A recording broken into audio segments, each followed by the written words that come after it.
Hello, everyone. Welcome back. I have another interview for you today, and I am joined by bENITA from Shopify Rebellion. Hi, bENITA. Welcome. Thank you so much for having me. Oh, I'm so glad to have you here. It's been a long time. Always wanted to talk to you, even kind of pre-Valorant days.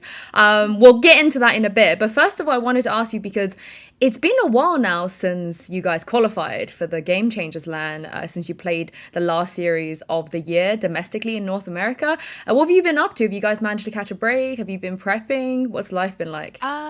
Yeah, well, we played Last Game Changers in Toronto at the Shopify HQ, and we took like maybe like a 4-day break when we got home, and then just right back into it, just preparing for the LAN.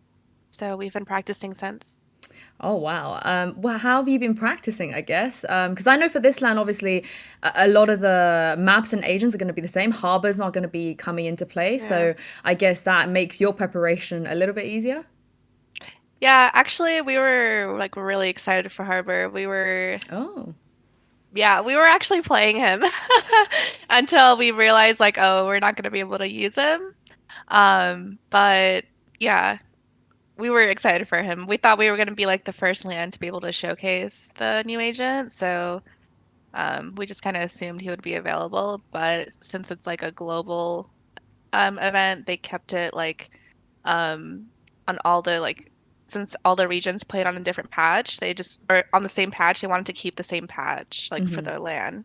I'm surprised to hear that because generally I've been hearing a lot of the players and teams saying that they aren't big fans of Harbor. I've heard people go as far as saying that it's like the first useless agent. What do you think about that? Yeah. Yeah, honestly, he's not the greatest, but we had something I won't leak too much, but we just wanted to like throw a little twist in the matches because we knew people wouldn't be prepared to play against him. So Like a pocket pick, I guess. yeah, Yeah, like a yeah. pocket pick. I do wanted to ask you about the upcoming LAN because you've been to a lot of LANs. When was the last time you actually played on stage? The last stage I played on was in 2019 December in China. It was actually when COVID was happening, but like no, the world didn't know yet. So um, because COVID started February 2020. I was in China December 2019. So that was the last stage we played on, and we won, and it was really fun. I think a lot of people do have this perception that it's so different to play on LAN compared to play online. And obviously, this is going to be the first like global game changers LAN, the first time a lot of players are going to be playing on LAN. But it won't be for you. You've played a lot of them. How much of a hmm difference do you think that will make for players like you and some of the players on other teams as well that you have played LANs before? Playing on LAN it's such a whole different it's a different game. Just the whole experience.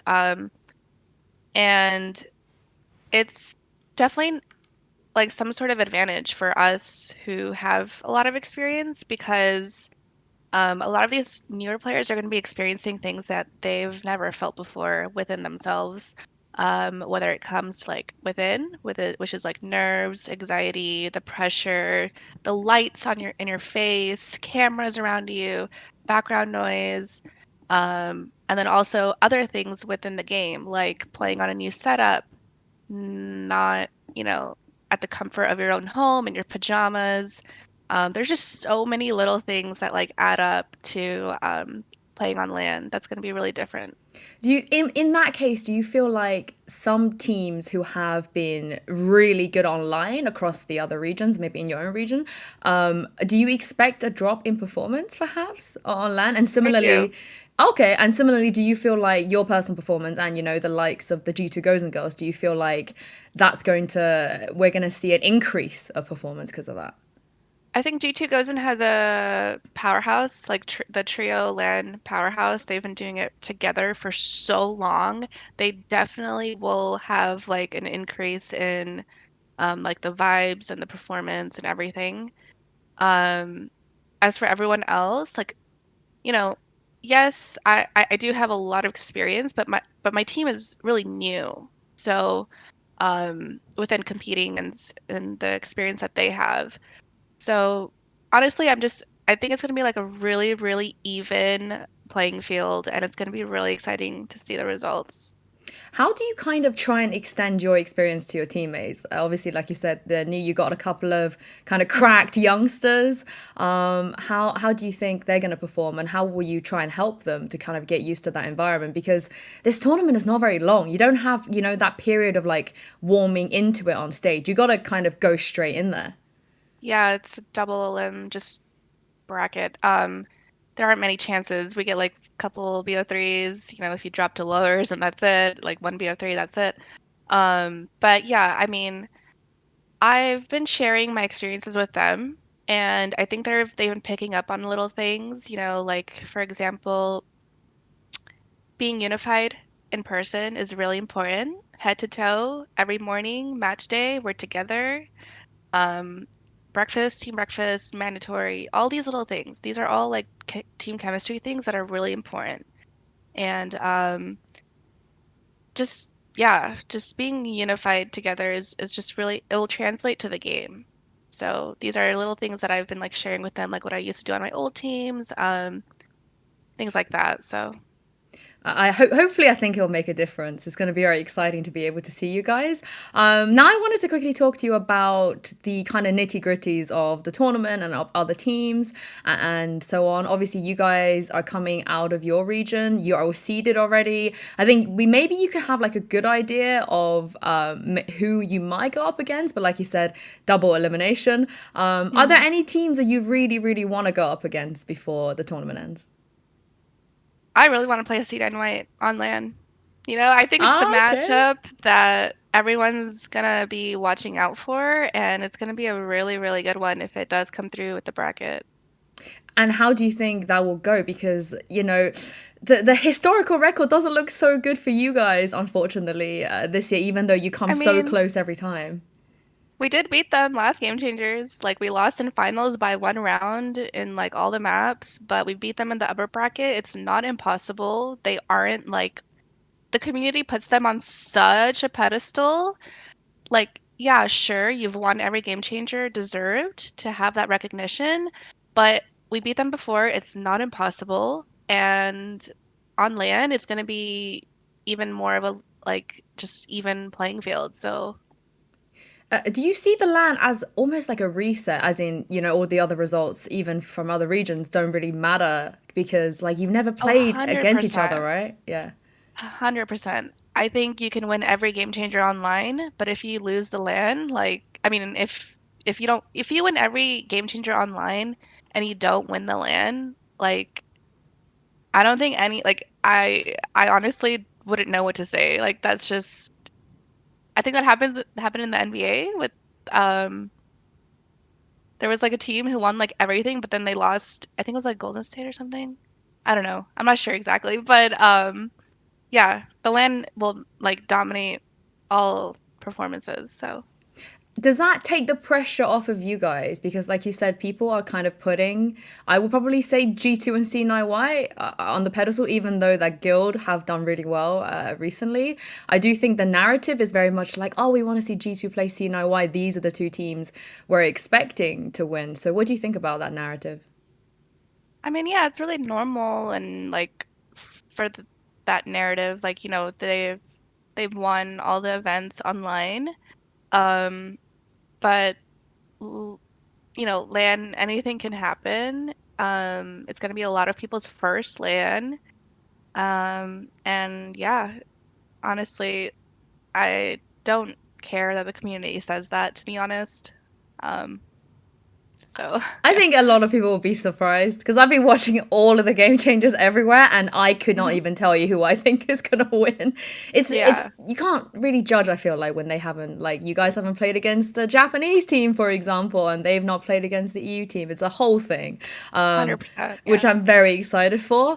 But I also wanted to talk to you about kind of how to stay motivated, especially when you are consistently getting good result. You've been competing for such a long time now, coming over to Valorant and having been here for the last 2 years. How do you kind of keep yourself driven and wanting to win stuff?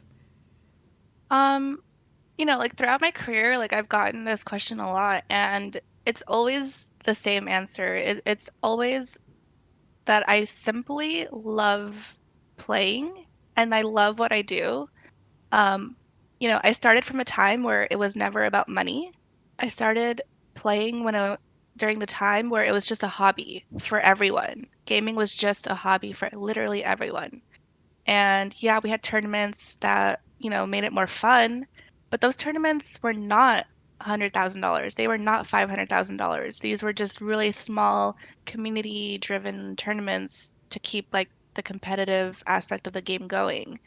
Um, so yeah, like I just honestly, I just love playing so much. The idea of like learning new stuff every day and trying to be a better player than I was yesterday just keeps me going.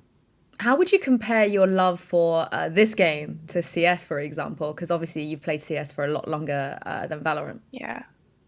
Yeah, well, uh CS 1.6 is my favorite game still. Like it was and it is my favorite game. And when I heard that like Volcano and like some other people at Riot were making an FPS, I knew like immediately that I was gonna um kind of somehow loop its way back to 1.6 mechanics. And you kind of do see it in Valorant. Like the spraying in CS:GO was everything, but in 1.6 it was all about like tapping. Same thing in Valorant. Valorant is not about spraying your guns. There's a lot of little things that like relate to like the 1.6 mechanics that I just love about Valorant. Um, So yeah, I don't know. I knew when Valorant came out it was gonna be like really fun and a really good game. So I just like immediately I was just ready for the transition. I can definitely see your kind of love for new things with your agent pool as well, just like and everything that you do in the game. I could definitely see that come through. I also wanted to ask you about game changers. I don't want it to be like too negative, but I do want to address like the shit that goes on, because it's a great initiative. I love being a part of it, but it got tiring, at least from my perspective, to kind It of got wake out of up. hand. Yeah, like how many twit longers do we need, kind of thing. So how do you feel about where it's going, and what do you think that we need to do really as a community to limit some of the like the drivel and the rubbish that seems to be kind of tainting this? I mean, this is a question that we could have an hour podcast about this. Like I can go on and on because I have such a different perspective coming from 20 years ago. Like, you know what I mean? I've Yeah. been around for so long that like it's just so at this point I actually feel really sad for the community and I'm so sad it came out to be this way because the very first 50K showdown and the very first Game Changers was not like this. Mm. It was very competitive and all about oh like who's the best, who's gonna beat this team and it was all about like fielding the best roster and all these like really cool like competitive things and um now it's now it's a joke. It really is. And I'm hoping for 2023 with the partnership of Knights, that means Galorance is dropped. There's gonna be progress and it'll kind of like loop back to the first year of GC. Do you think it would benefit from, because obviously for the main VC2 circuit, there's like quite prominent tiers. Like you have the tier one top teams, and it Yeah. feels like those kind of drama never really happens there, right? Because Mhm. they're professionals, like you said, they're there to compete. But similarly, when you get to kind of tier two and three, a lot of the drama starts to find itself there. Do you think game changers will benefit perhaps from adopting a model where you actually do separate some of these tiers and just fully concentrate on the competitive side? I mean, we kind of already like all the drama that comes within GC is never from rarely or never from the top teams in GC. Um, so I think that already makes a statement on its own. But So I mean, it's just like the qualifiers sometimes. It just the it's things just you can't help it. I just it, feel like you it can't stop it. yeah. I mean, like I said, the first year of GC it was never like this, and then all of a sudden, um, I don't know.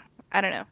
There's a lot of within like, it kind of the floodgate when the verification process got so um gray, Mm. I feel like that's when a lot of the gate just opened and it was like drama left and right, and then people are like scoping out the prize pool. People are seeing that people have a career out of this, and everyone wants a piece. And the bigger the prize pool, like at the end of the day, we're on the internet. People are going to do whatever it takes to make that money. And I mean, there's just I don't know. It's There's just it's a double-edged sword, I think, because it's getting more popular and it's getting bigger, better, more support. But then, like you said, when that happens, you're gonna inevitably get some people that don't have the best intentions.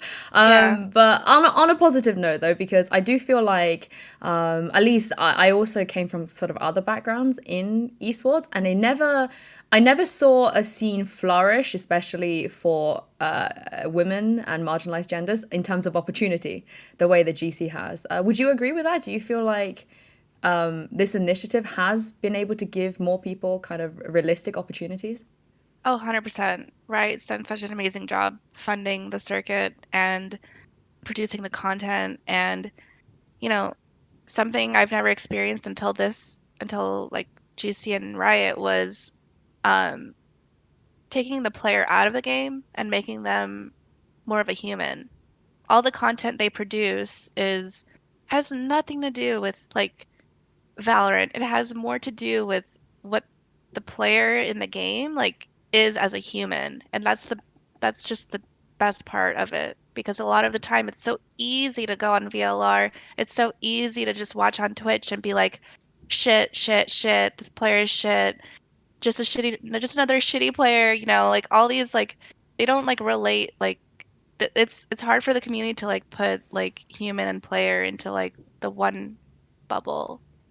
And Wright does a really good job like showcasing you as a human. Thank you so much for joining me. I really appreciate your time, and I'll Hmm. see you in a week.